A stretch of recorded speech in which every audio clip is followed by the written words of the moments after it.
Hi, Nina. Hi Sarah, how are you? I'm great, thank you. So, welcome to our sixth podcast for free floating. And today we thought we'd actually be seen a little bit, which is why we're doing the video. And the subject is nutrition. Does it really matter? So, we both have a background in nutrition, but we have slightly different points of view, which is fine. So, I thought it'd be really interesting to explore what we understand about nutrition and share a little bit of our journeys to why we behave or advise in the way that we do. So let's start off to talk about nutrition and health. So does it really matter? Well, I also think nutrition and health we see so much. So there's so much I'd say research on what are the best things to feed your body, and I think a lot of them are targeted a little bit towards weight loss. I don't know. What do you think? For sure, absolutely, yeah. I think people are screaming out to be more comfortable in their skin, in their body. And I think a lot of when you even walk around the streets and you see so many adverts kind of making you feel like, oh, do you want to look younger? Do you want to look fitter? Do you want to look thinner? Or bigger. Or bigger. Pardon? Or bigger. So you said weight loss, but actually it's weight gain as well. So Yeah, how many men are fed messages, direct and subliminal, that they should be bigger than they actually are? True. That's true. So I think basically it's almost like we're always being told somewhere that there's something wrong with us, or that we could improve something. And I think it can be really a struggle to keep up with it all. And I think there's this yo-yo where you kind of try something, maybe it works, maybe it doesn't. It's not sustainable. You come out of something, and it's crazy even noticing dietitians and nutritionists in what I'm seeing in the hospitals, that sometimes what they give is I don't think sustainable or very easy. You're telling someone who maybe needs to lose, maybe needs to gain, that this is in a way their meal plan, and sometimes I've seen it, it's like a slice of bread, of brown bread with an egg, and I find these things, I find these things really really hard to sustain. And I think again it leads people to a little bit of depression and sadness, or guilt, that they can't really live up to all these things. So I feel like again nutrition is rather than looking at a diet, I think it's looking at a lifestyle. And I think that's really important, that one that we can sustain, not something we do for just 2 weeks, but something that we can sustain, something where we don't feel deprivation. Because I always kind of associate diets with deprivation. And again, like you said, deprivation could even be just trying to eat more and not feeling like you're reaching a particular target. So I think it mirrors with a bit of acceptance of your own structure and how that fits with you. But I think it's targeted towards, can we make a lifestyle change that is easy, and can we be shown how to do that? So I think the statistics speak volumes. So when 98% of diets don't work, there's something wrong with the whole concept of dieting. And I think if we look back at the word diet, so diet is supposed to explain what the species should be eating. So for instance, a diet for lions is raw meat. So if we changed the diet for the lion and gave them cottage cheese, it completely changed their biology and their DNA and the way that they behave. So it's quite interesting that I guess it's marketing. And if we accept that most diets are created as money-making ventures, we are buying something that is not natural for us. And we're being told by somebody how our body should function. All our bodies are completely unique. So a particular diet might work for you, but it may not work for me. And I was fascinated to learn that our microbiome is created by 5 generations on our maternal side.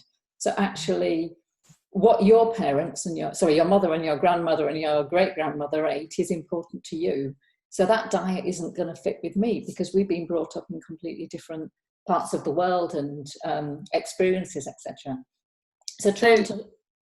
So just a quick, in case people, just maybe a quick explanation of what's microbiome, because I think a lot of people might not know what that is. Thank you for that. Yeah, it's the makeup of our gut. So everything that is the living ecosystem of what sits within our digestive system. So from our esophagus down to our rectum. So all of that, and it's actually where 70% of our immune system resides. So all of that is created, I mean, we inherit that as a baby. So our mother passes on our gut microbiome, and it's all of the viruses and bacteria and pathogens and everything that a human ecosystem requires to exist. And most of those are positive, but we change the structure of that by the things that we eat. And there's a whole concept around acid and alkaline foods. So a lot of what we're encouraged to eat through media, advertising, fast food, all the rest of it, is very acidic for our stomach. So our gut microbiome will diminish and change as a result of what we eat. So what is natural to our body? So when we go back to what is the human diet, it's interesting that our DNA is 98% the same as chimpanzees. Yeah. So actually, when we look at what a chimpanzee eats, and it's what the natural man would have eaten 1,000, 10,000, 100,000 years ago, it's interesting. It's 60% fruit, 20% leaves. There's about 5% blossoms and seeds in there, and there's about 5% insects and meat. So they are not completely vegetarian, but they don't eat very much meat.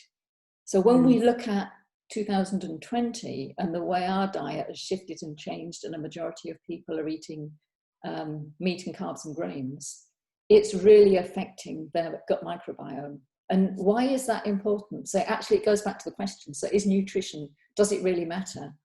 It's the most important thing that we do, because it's creating our bodies and it's creating our illnesses. And we might not see those illnesses today, but over time, I mean, what is cancer? What is heart disease? What is diabetes? They are all links to metabolic function. So the way that our cells function as a result of what we've eaten in our diet.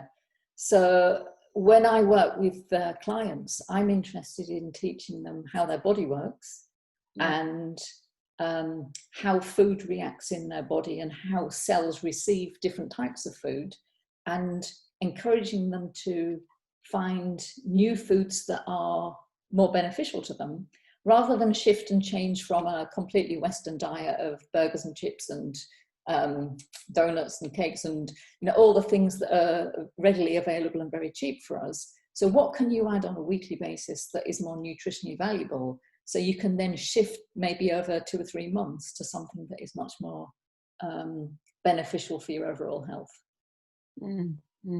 I think as well, on our next episode after this week, we probably touch more upon, what are we looking in our kitchen? How do we change a few things, and how can we live without deprivation, enjoy our food, but still live healthily?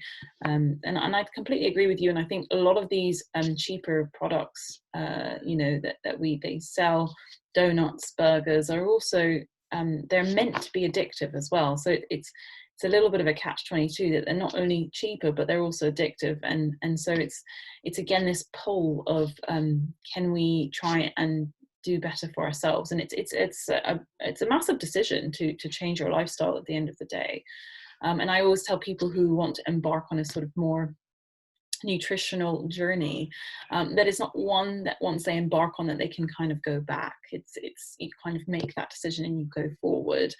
And I find that especially when you start eating more healthy for the body, your body starts to reject the food that you used to eat before, and so you can never really go back to the way properly that you ate, because your body starts to reject it, I find. Yeah, I think it takes about a month for your body to build a new habit. I mean, those neural pathways have to be changed and you have to repeat the behavior, whether it's exercise or just a different way of thinking, positive thinking or whatever, or eating. Oh, if you maintain that for long enough, your body will get used to a new pathway and a new type of eating. And I think for those of us that have given up caffeine or alcohol or sugar, we realize that there is a withdrawal process and it's not always very easy and very pleasant. But actually, if you've never felt fully alive because of your diet, you'll be so amazed at how good life is, how colors become more vivid, how hearing changes, because everything that we're putting into our body is influencing how the body functions. And I follow quite a lot Saya G, who runs Green MedInfo, and he talks about the body being a computer and the food being software. So if you want to upgrade your software, just change what you eat. And knowing that your microbiome, your gut, the whole health within your gut can change within 1 week if you change what you're eating. I mean, it's phenomenal. And I don't think that we're ever told in the mainstream with marketing and with people, people trying to sell things at us, how absolutely amazing our body is. We're kind of told it's a machine. And once you're ill, you're ill. But actually, my interest with food isn't just weight loss or weight gain. It's primarily health. Because I've seen people with diseases that have changed their diet and in a month they're a completely different person because their body is getting what the body requires. So I think we're kind energy. of It's energy. Find food is a fuel, but it's also energy for us to be who we are in a sense. Interesting. So energy is two things, and I think you meant it in that way, but a lot of people look at food as energy. So I need that biscuit because I'm getting lacking in energy and I'm not going to be able to function this afternoon. And I think when we're sitting in an office, we spend 8-10 hours in an office. It's not actually the food that we require. It's just that mid-afternoon dip, and we think it's a dietary thing, but actually it's just a distraction that's required to get us really back into the job that maybe we're not that motivated to do because it's completely unnatural, sitting under unnatural light, etc. Yeah. So, but I guess it's a type of energy. So it's a type. I always think that food is like your fuel, and if you're going to run on overdrive, in a sense that your vehicle of movement is also not going to work as well. And when you give yourself the sort of kind of fuel that lifts your energy, and in the sense that you don't necessarily have to be attached to it, but knowing or attached and always needing food to give you that energy, but knowing that just eating healthy naturally gives you that energy throughout the day. It's like sustained energy. Yes, so it's that, but it's something else in my view related to energy, because you can have a new thought. Somebody can call you and invite you out that evening, or you can have a connection that's unexpected. That shifts your energy. It's not food that's necessary to give you the energy. It's just an energetic uplift from something. So it could be satisfaction of doing a good job will increase your energy. But most of us think, I'm feeling a little bit flat. The chocolate biscuits or the donuts that are sitting in the office and everybody else is eating, that's what I need. And most often that isn't what we need. It's the availability of it. And our mind's saying, sugar and fat is going to be really good. It's comforting. Because what you say is right. A lot of the processed food that's in our marketplace has been intentionally designed to hit the bliss point, which is that addictive center in our brain. So what they're trying to replicate is mother's milk. So the only food in nature that has fat and sugar in it is our mother's milk. And we are so attached to that because it's comforting. As an adult, we still want that quick fix of something that makes us feel really good. And that is manufactured artificially because it isn't actually in any other food. So our very immediate reaction to most satiation instincts is to eat something that we fancy because we're looking for that bliss point, when actually, is it water? Are we just dehydrated? Because when we were, I guess our ancestors used to get their water from fruit, so that they didn't have a ready stream or a tap to turn on, so they were eating their liquid through fruit. So our brain is still telling us we need something to eat, when actually it might just be something to drink. Yeah, no. Or it might be that we're sad or bored or afraid, and we reach for something that's comforting. So food has a lot of psychological connotations as well as satisfying the body. For sure.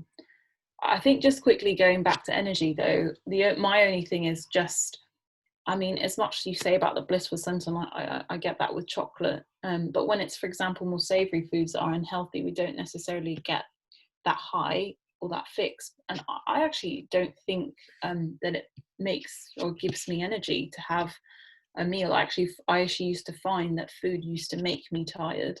So I think as well, going back to that, it was more that when I actually started eating correctly, and I totally agree with what you say, that sometimes you can get energy completely not from a food source.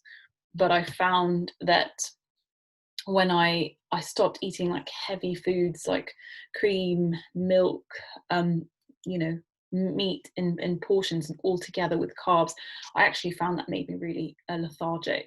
And so I actually, for me, a big thing was that when I changed, and I think they're all a bit linked anyway. So, when you change your food pattern, your lifestyle starts to change. You start to want to go out more. You start to want to do things more. You start to feel happier in life. So maybe it's also a shift in your mindset that creates that sort of opening of energy. But I just found that when I stopped all this sort of, in my mind, this unhealthy lifestyle, I actually felt the boost because I just felt lighter in myself. So I think that's in a way what I was referring to. Yeah, and I think there's a couple of things in there that are absolutely right. That our bodies aren't really designed to be full. And most people eat more than the body actually requires. So if you watch small children, you'll put out a sandwich and they're busy playing and they're having fun. They'll come and take a bite or two and then they'll go off and play. So they're not actually hungry, needing to satisfy that internal desire. Food is, I need a quick burst of energy and I'm going to go off and have fun. Whereas we're sitting at a desk for the majority of people all day. So we finish what's on our plate. And there's a lot of subliminal stuff there, I guess, post-war with our parents that, we had rations, there wasn't a lot of food around. So we're used to eating everything on our plate. And quite often we'll have one course, two course, and then we're expecting what comes next. And it just really flattens our energy because we get overstuffed with food and we don't function properly. So when intermittent fasting became a thing a few years ago, my body just said, well, hey, I love this. Yeah, I don't want to eat after 6 o'clock in the evening. And actually, I think it's Cliff Richard that's always said he eats one meal a day. My body is really happy to eat at midday and not at all for the rest of the day. And we've kind of been indoctrinated that we need 2,000 calories and we need a balance of this and a balance of that. But it's predominantly on the heavy calorie macros, and there's not enough attention really on the micros as well. So if we had if we knew exactly what the body required and we gave it what it required, we would not need as much of the heavy proteins and carbs as most people eat. Agreed, definitely. I feel also people are really attached to it. I know from my partner, it's almost, if he doesn't get his food, he's like, I need my food, and I'm gonna get angry, and I don't know, I just feel it revving up, like it's a real attachment. And I think food is a beautiful thing as well, because I think during the ages, food was what brought people together. It was what, when everyone's doing their own thing, people would come together with food, and I really like that process. But again, it can be done in a way that's healthier for ourselves, and I find there's a lot of gluttony, a lot of overconsumption, and just because we have the choice in our lucky in our generation now to be able to have the most food that, you know, from every part of the world and the globe that we can. I think there's just, yeah, I think I always say to myself, well, let's try not to overindulge, because there's still so many people in the world that still don't have access to the more even basic foods. So I actually feel very, very blessed, very lucky to be able to, you know, have goji berries with my cereal, you know, and then, you know, yeah, just all the little spices I put in my porridge, and then things that I do for dinner. I feel really, really lucky that I get to have such a varied diet and varied food. Yeah, I think it's true that as we've become more affluent, and we see this with developing nations, we have more diseases, because food is so intrinsically linked with our health. And that comparison isn't, it seems to be below many people's consciousness, particularly when it comes to cancers. There's this, oh my goodness, somebody that I know has got this awful disease. Nobody actually looks at, you know, what could be the cause of that. And maybe there's not enough honesty, no, actually honesty within the medical system, because our doctors don't really understand food. There's a few amazing doctors in the UK that have started training doctors to understand how food is so important. But actually, when we've had a system that really looks at medication, and whether that is pharmaceuticals or supplements, so a lot of people have been told that they can get their nutrition by just popping a pill. And there's a huge difference in my mind between eating properly, eating natural food that grows in soil that is pure and nutritious, compared to fortifying a cereal or milk with something that's chemically based, and expecting your body to identify it does the same thing, because your body doesn't work in that way at all. So if we break it, shows the lack in our system of having vitamins in our food. That if we have to fortify so many things with vitamins, it means, well, where are we getting them? And I think also, like you said, with over farming, you know, our soils aren't nutrient dense enough as they were. So there's so many things that, you know, we sometimes taste a carrot and we think we're eating it, but sometimes, depending on where it's come from, maybe it has no nutrition at all. And that's yeah, that's again something we'll probably tie into in another podcast. But it's just really crazy. Yeah, it's lovely that you said earlier that we have availability of foods from around the world, and that is fantastic, except for they have journeyed, they travelled. So food isn't as nutritionally valuable, vibrant, when it's been picked for 2 or 10 days. And what tends to happen is things that are picked when they're underripe. So your tomato comes off the vine before it's actually ripened in the sun, that gets it the nutritional value that it requires if you were buying from a farm or a producer down the road from you, that you could pick up and eat the same day. When it's travelled or it's been artificially brought on to ripeness, it's a completely different nutritional value. So one of the principles I've adopted over the last 4 or 5 years is to buy organic and to buy local and in season, which actually means that we had a bad winter this year, and some of the normal things that would happen within our growing time, because it was very damp, very wet, so certain things weren't available, which means that your variety is limited. But I'm quite willing to have that limitation, because I know that what I'm getting actually is full of proper nutrition. Yeah. I'm not desperately wanting strawberries in February, because, you know, in our climate, strawberries aren't going to grow in February, although they're available in the shops. Yeah.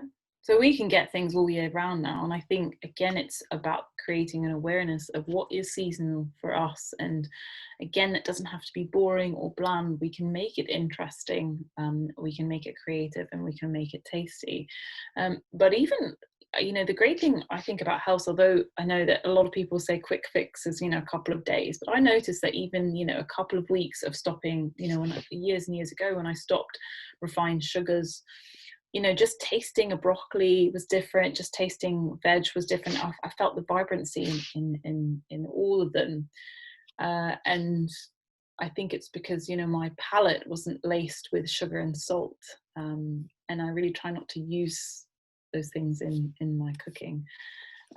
So yeah, no, it's really different, and it's so funny because I think only it took really like a couple of weeks for you to be able to really love dark chocolate, moving from let's say a dairy milk. And so it's actually, the time frame isn't super long. I think it's just it's a need to have a dedicated sort of week to trial out, or have that sort of gap. And I think as well, I think like what you said about comfort, food is comfort. So I think, you know, now in our modern day society, with the rise of loneliness, I saw a sign the other day that said there are 9 million lonely people. So I think there's a massive rise in loneliness. And is that in your city? Because you said 9 million out of 8 billion people. I'm guessing it was either in London or the UK. So obviously it was directed here, obviously not in the world. But I think the numbers are growing and growing. And I see a lot more people share about mental health.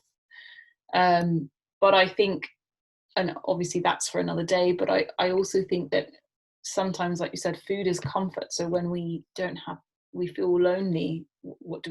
We grab a snack, and it's, again, we're not listening to our actual drives of hunger. We're kind of on another fix, in a sense of just feeling comforted, even if it doesn't last too long. Yeah, you know, statistics can be cut in many ways, and I find that 9 million or whatever that is very low, because most people don't admit they're lonely. And people can be lonely in a relationship if they have a partner that's not listening to them, or even if they have a partner with a good relationship, they can feel disassociated because they're not following the career that they want, or the body they have isn't what they're happy to live with. There's a lot of dissatisfaction, and that's probably more than 50% of the global population. And it's interesting that people in poverty, we see people in India perhaps maybe have a more spiritual way of living, and they're much less unhappy than us in the rest of the world, although they have little possessions and very little to eat. They have maybe not just the spiritualism, but more that in India, you know, they know their neighbors, you know, they share meals, and they're more willing to share such the little things that they already do have. And I noticed that, and you know, like you said about, you know, eating fruit ripe, you know, when I was in India, it was great to just, you know, when they'd give me a banana, they'd cut it off like the tree almost, so it would be so fresh. And it was, you could just taste the difference as well. And that's where I would relay energy. So I grow my own greens, and if I pick straight from the pot outside and put on my salad, there's an energy in that makes you feel vibrant, as opposed to buying your lettuce from the supermarket and it's been sitting in plastic. Yeah, I guess you have to be connected with a little bit of understanding what energy feels like. But there is a difference in life force. There's life to it, and I think again, it's not anyone's fault really, because I think the way society is have governed us more away from understanding how to sustain ourselves, and we don't know how to grow our own as easily, and so of course that we rely on the bigger corporations to be able to source our food. So again, I actually think it's beyond that. I think that we've intentionally had all of this taken out of our hands because society has been taught, influenced to go and make money and be successful and not have much time. And don't worry, we can take over the kitchen. We can give you these ready-made meals. So you can work long hours in the office. You can completely lose connection with who you are and your relationship with nature and food, because it's all done for you. And what you end up doing, and I was definitely in this in my corporate career, when I didn't have much time, and my son was fed on shepherd's pie and lasagna and all of the warm-up foods because it was convenient. I was exhausted when I came home. I'm quite ashamed of that period now, and it's only been probably 7 years that I woke up, and I try to eat 80% of food that looks like where it came from, which means it's probably much more plant-based than it was ever before. Mm. And, you know, our minds need to have, our minds, our bodies, our lives need to have a little bit of fun and break out from the norm. So if 20% of the time I'm eating things that are less beneficial, I'm confident that the 80% of what I'm putting in my body builds my immune system, gives me all the nutrients that I require, so I can go off piste for 20% of the time. And it might and I not think be. that's really important to give yourself leeway. And I think that's one thing I wanted to touch on, because I think a lot of the times when you go into this lifestyle of eating healthily, there's like the massive amount of guilt when you sort of break that. And I think it's just important to know that that's totally okay. That if, you know, that there's 80%, you know, that's a predominant amount of time you are, you know, really invested in your food. I think it's okay to sort of live a little, and to just be okay with sometimes when, you know, you have that craving and you need something maybe a little bit less healthy. And I think it's just accepting how you feel and how the body feels, and sometimes you just go through different waves of needing different things. Or thinking you need different things. So I've got a really interesting benchmark. So this time last year, I was on a diet, a special diet to go into the jungle. I spent 2 weeks in the Amazon, and we were advised to give up alcohol and caffeine and meat and dairy. Sugar. Was it hard for you? Sugar and salt. No, I was quite excited about going in, and it was a spiritual, but it was also a healing trip. So it made no sense to spend money on doing this and not do it properly. Yeah. So it wasn't so hard going in. For 2.5 weeks being there, we had 3 meals for half of the time, and we had 2 meals for the other half of the time. But there was no corner shop, so we could only eat what we were given. You know, it was catered for, and the food was abundant. There was protein every day. It was either chicken or fish, and there was a lot of vegetables, and there was always fruit afterwards. And your body adapts really quickly. There were no nuts, no seeds. It was quite a simple diet. But I lost 0.5 stone before I went to the jungle, and I lost another 0.5 stone whilst I was there. So when I came out, I felt amazing. I felt the best I've been in probably 20 years. And I maintained that for about 3 months. And then you start drifting back into your old habits. So alcohol's not been a problem. It kind of switched off the desire for that. Chocolate's not a problem. In fact, the day we came out, we went to the cacao shop that was in the village and bought some cacao. So it wasn't sugared, it was just natural cacao. And it was far too sweet. It was, the body had just got used to not having that. But being back almost a year, things have drifted slowly to be the norm again. And I'm looking at the coffee thinking, I don't really need the coffee, but actually it's kind of soothing to have one. So I'm not drinking 6 a day, which is what I used to have. I'm drinking just 1 every other day. But actually, does my body like coffee? No, it's just my mind that's telling me I need a drink, and go on, that will give you a pep up. There are other things I could be choosing. Yeah, I think also drifting away from you know what you wanted to eat or how you wanted to be in that lifestyle is not necessarily. I think you know inside when you're kind of you know what I mean. You know when you feel like inside where, okay, well I know that I'm like kind of wanting to slack, but I do have the discipline to say no.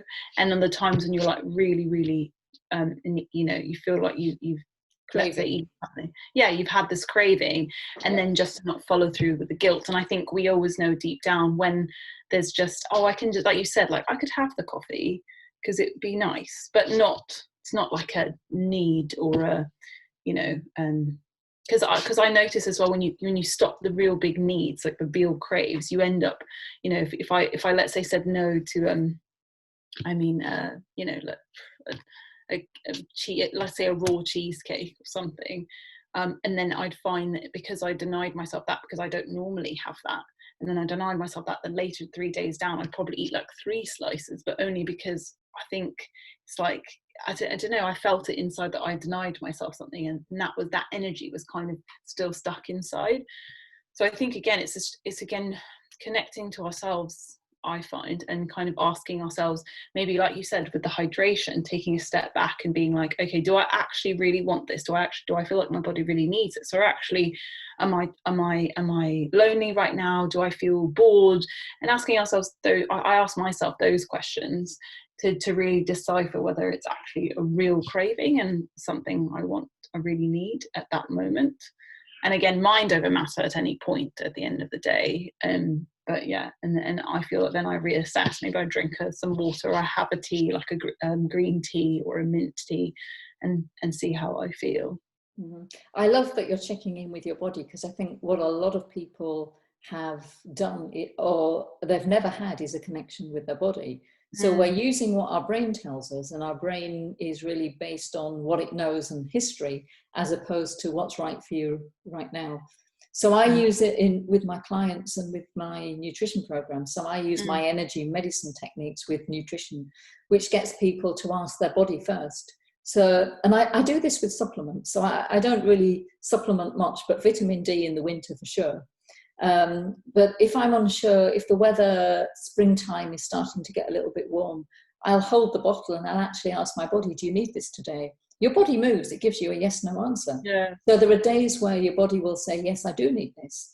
The other thing I supplement with is iodine, because it's quite difficult to get from most people's diet. And although I do try and eat seaweed probably 4 or 5 times a week, I do have a bottle of iodine drops, and I'll do the same thing. I'll ask myself in the morning, do you need it? And quite often I go 3 weeks and it says no, and then suddenly it's a yes. So actually connecting with your body when you're standing in front of something that's really tempting, yeah, is much better than just going with your memory of last time I had that, it was really good for me. Because what you're not remembering is that half an hour later you felt sick and you regretted doing it, and you had to run 3 miles longer for the next 4 weeks to lose it. But I think the other part of that is the energetics of our thoughts, because our point of view creates our reality. So if you ate champagne and chocolate and you had a point of view that this is really good for me and it makes me happy, you would not be ill, because your body is reacting, this is nurturing for me. But most of us have been told those are good products and those are bad products. So when you venture into the bad products, you're being really naughty.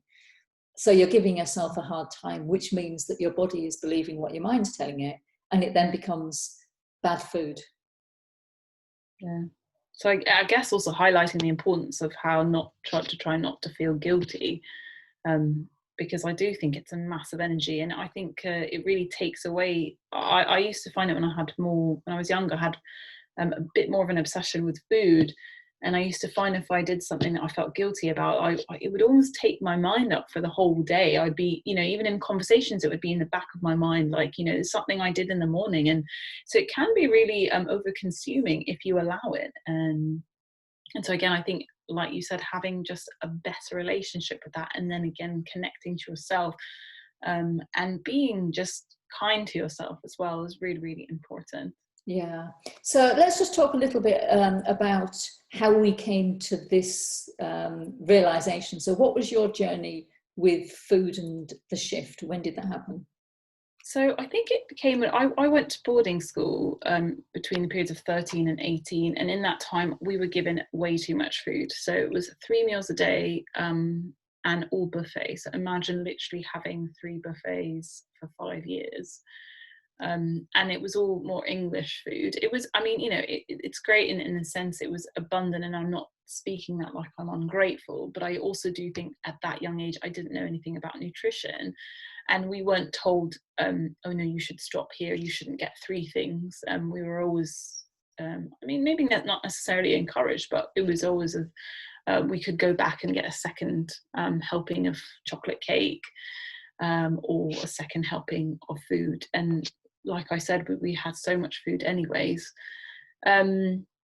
So I put on, I would say it was probably my biggest after put on a bit of weight, but I also felt like my hormones started to shift quite a bit, because obviously all this was laced with hormones, and obviously, you know, it wasn't nutritionally healthy food. And, you know, for snacks at the actual house we would live in would be hobnobs, you know, so even as a snack, like a just before bedtime, would be laced with sugar, with oil, and yeah, it was really, really, really bad. So when I went to uni, and then you added alcohol to it all, so it was just, I think basically my system, being Middle Eastern, a bit orange, and I think I was used to growing up with, you know, healthier fats. So Middle Eastern food is quite still fatty, but more home cooked, more healthier fats. And then I kind of switched my body that wasn't used to kind of more English kind of, you know, sort of deep fried chips, a lot of carbs, a lot of pasta, a lot of mayo. So it was just quite a shift, I think, for my body. And then when I went to uni, I think my body just crashed. And so I started not being able, I just started one day not being able to really digest very much. And then so I started just looking at my diet, looking at what things that could improve my gut, basically, because obviously my gut microbiome was screaming out for for me to change. And I think that's when my interest in food started. I used to really read, because, you know, when something's affecting you, it's different. You know, people can talk about it, but sometimes you don't really know how other people feel. You know, when I was younger, I'd never had really bloatedness. I didn't have any, you know, hadn't have any of those symptoms. And yeah, I never was insecure about my shape. So I think I never had this push to try and change. And then, you know, you get met with something, and it's, you know, it's taking all of your energy, because it's chronic pain, in a sense, or chronic discomfort. And so, yeah, I was reading a lot about, you know, shifts in health. I became vegan for quite many years, and a year and a half ago, and gluten-free. I started trying to eat more organic foods. How long did the physical change take to shift? I think, I mean, now it's a lifestyle, so it's hard, because I know that even, yeah, I don't normally fall off the bandwagon, as they say. But I'd say physically my shift started within a few months of me actually adopting that. I started weight dropped as a consequence of my body getting stronger. I felt more energy. So this is the main thing, actually, that I noticed, that I was quite lethargic quite a lot. Like, I had to push myself to wake up. Although luckily I was never someone who was addicted to coffee ever. But your digestive issues, did they go quite quickly when you changed? It took, I'd say, to be honest, it took a good 3 or 4 years for me, but also because in the first couple of years I was just testing the waters, and some things didn't work. I noticed that being vegan, so stopping dairy, especially stopping gluten, were like, and not having such high fat foods, so like foods very high in fat, I really noticed were the three main, and drinking more water, having more organic, were really like the main things to really help me. But also, again, going back to listening to myself. So I think I just overeat, or just eat whenever. I think knowing a little bit more on, you know, when I should eat, and maybe not eating at nighttime as well, and giving my body a break. I stopped having water with my meal, little things. I wouldn't have fruit after food. So there was like, I wouldn't chew chewing gum anymore. And you know, so it was actually quite a lot of little small things. Fizzy drinks didn't do very well. So it was just, again, it took me a couple of years just to adapt to, you know, I've been having all these years having no problems to this current lifestyle. And now I'd say with herbs and stuff, it's completely manageable, but I don't think my gut still has ever got back to the way it was, even now. So what is the basis of your diet? Because you said you were vegetarian for a certain point. So I was vegan for 6 years, and then a year and a half ago I added fish, wild fish, organic fish, every now and again, and egg. And that was the only thing I ever added. I never had I mean, ethically as well, it's important to me.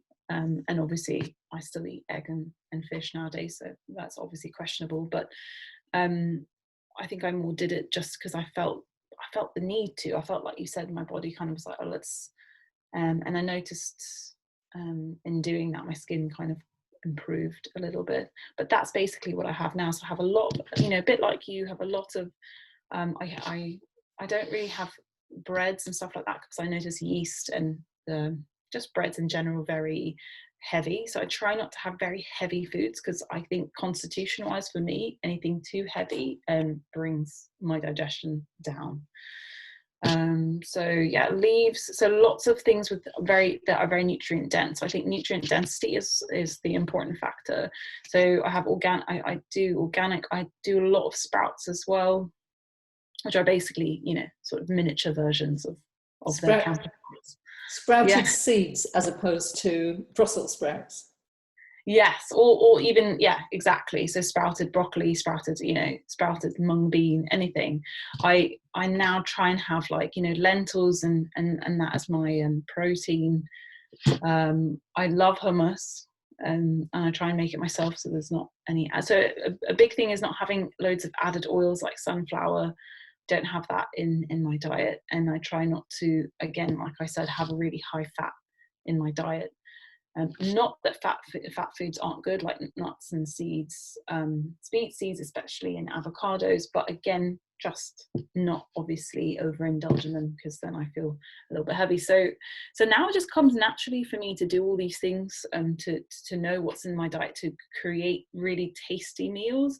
I think we're also lucky that we live in an age where there's been a lot more variation with gluten-free. There's been a lot more variation with lactose, and actually some of them can be healthier if you do your research. And again, that's something we will touch upon, things to have in your kitchen, in your pantry, that are actually healthy but feel like you're indulging, which I think is a really complicated area, food, actually, because where trends have started, gluten-free, for instance. So there was a very small population of celiacs.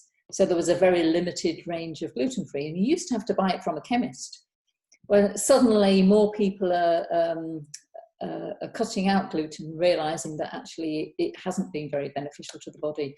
And I for sure feel a huge difference, lack of bloating when I don't eat gluten.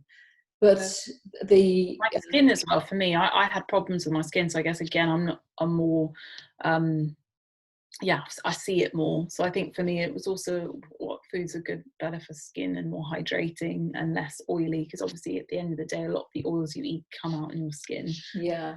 So I was going to go on to say that the food company has now created gluten-free foods, but actually what's in the gluten-free foods is probably worse than the gluten. So people don't realize that soy, for instance, isn't necessarily a beneficial food, although it's promoted as being a health food. So we have to be really careful. Or the other grains that are put in are equally GMO or sprayed with pesticides and herbicides. So people are really tricked into thinking that they're doing something healthy, but actually, you look at the packaging, there's a lot of sugar in there, there's a lot of processed oils in there. So this whole area is kind of complicated. I try and keep my diet very simple, which is by eating probably 70% fruit and veg, and realizing that carbohydrates don't need to be sugar and starchy. They need to be fibrous. So I like things like butternut squash, sweet potatoes, so things that are much less refined and have a much larger density and fibrous, which are more filling. And then you realize that they don't stay in the body as long as the other things that used to get stuck for 3 or 4 days. Because my objective really is that feeling of lightness. I don't want to feel heavy and weighed down by things. Yeah. I eat fish, I eat liver, and I eat crab quite a lot. But my food objective is to maintain or make sure that my body has all the nutrients covered. And it might not be every day, but it is on a regular basis. Whereas most people are just looking at the macros, because they're having cereal. Yeah, sorry, coded language here. Protein, carbs, and fat. So quite a traditional breakfast is cereal, which is loaded with sugar. It's mainly confectionery, That is terrible, though. I find that, like, you look at the sugar content on a pack of Grahams, you know, cinnamon Grahams, it's insane. And then I think for me that's a big. I think actually Jamie Oliver touches this on a TED talk, and if you've ever watched it, it's really interesting. With his barrel of sugar. Yeah, I love that because it really does explain how much sugar you're giving your kid, and I really warmed to that one, because it was, you know, people sometimes need a visual aid of how much sugar is in all of the stuff we feed our kids, and then we say that our kids have ADHD when actually is it just that we're feeding them too much sugar? Yeah, no, so I think Starbucks coffee, a latte in Starbucks has 22 spoonfuls of sugar in if you put syrup in. And I used to drink Starbucks a lot, and it's only recently, because you don't really taste it until you give up sugar. And we were in New York last year, and there's a Starbucks about every 8 shops. You can't move without being brought in by the smell of coffee. And that influence is just so insidious, because you don't realize how much you're consuming because it's all hidden. And again, it's an addiction, isn't it? Yeah. So I cook a lot. I really enjoy playing with food. And I've followed Nigella and Jamie and, you know, all these celebrity chefs. And it incenses me that most of their food is high fat and high sugar. Why do you need 3 spoonfuls of sugar in a fish stew? A fish stew is savory, but you know, there's this indoctrination that sugar just makes things taste that little bit better. I'd argue spices do. So put cinnamon in or put chili in, but don't put sugar in a tomatoey fish stew. It makes no sense. There's a kind of a indoctrination of good food is nicely tasting food. And I'm trying to influence people that good food is food that contributes towards your body and enables you good health. Because at the end of the day, all our authorities are trying to do is sell us drugs and put us into the medical, the pharmaceutical world. And the longer we can stay out of that by realizing that food is the key, the healthier we're going to be. And I think it's also important to note that we don't have to compromise on taste once our palate reaches quality rather than a quantity of food. And I think that's really important, that in the beginning you're like, no, I can't eat this stuff, and then after your body really acclimatizes to healthy food and you enjoy it. And I think, again, we will touch upon this in another podcast, but creating something that is tasty, indulgent in a sense, healthy, light, can all apply to healthy food. Yeah, I fully agree. So I try and work with people to find new favorite foods before we take away an old favorite food. And my journey really came as a teenager. So I did a lot of gymnastics and I had a happy, fit, agile body. And then you have a bit of a gymnastics bod, actually, don't you? I have to work hard on that, but thank you. I'll take that as a compliment. So at 13, when my period came, so my feminine cycle, it completely changed the way I felt about my body. And for 2 weeks every month, I was really bloated, but I had carb cravings, and I was eating pancakes and ice cream because that's what my body was telling me that I needed. And I'm sure if I understood nutrition the way I do today, it would have been completely different. But I've had probably 30 years of going through cycles of happy with my body 2 weeks and then having to frantically run and exercise to take off the 3 or 4 or 5 or 6 pounds that I put on every month. So I've had this up and down cycle that's been insane.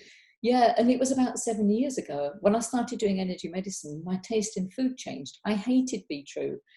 I had this period where I was juicing beetroot all the time. My body was really craving natural, light, wholesome foods. And as I've shifted more towards a more plant-based diet, although not wholly, it's much easier to maintain my weight, and my mood swings aren't quite as dramatic as before. So, the ice cream has been replaced with frozen banana. So if you whip up frozen banana with a nut milk and maybe a spoon of a nut butter, you've got an ice cream. So you're not having to sacrifice things that you really enjoy, but you're actually finding alternatives that are much more beneficial. And I don't need to eat half a litre of Ben and Jerry's anymore. I can eat 1 or 1.5 frozen bananas in this mixture, and that's it. I don't need it for another month. You still feel indulgent. You still feel like you're, it's so tasty. Some of the things that we can create without having to put, sugar and fat and sort of bad things in our products. Yeah. So I think we'll leave the conversation there. I think we've given a real literal taster for people to understand that, we have a journey. It's an evolution. There's a point in time where our bodies tell us, or life experiences tell us, that we could be changing something. Be patient and kind with yourself, but know that there are resources out there that can help you on that journey. And just quickly, I just want to add a little point, just because this is about this podcast. It was more that I think when we think about changing our lifestyle habits, maybe there's an underlying deficiency in a vitamin that we didn't realize that we had. And I think I always encourage people and the hospitals and the sort of, don't encourage you to take a blood test to see where your vitamins, to see a little bit of an inside view of your body. But I actually think that is, especially in the beginning of your journey, super important if you can do that. And I think there are now some kits available just to see, because especially like you said, vitamin D, vitamin B, your calcium, those are real like precursors to metabolism.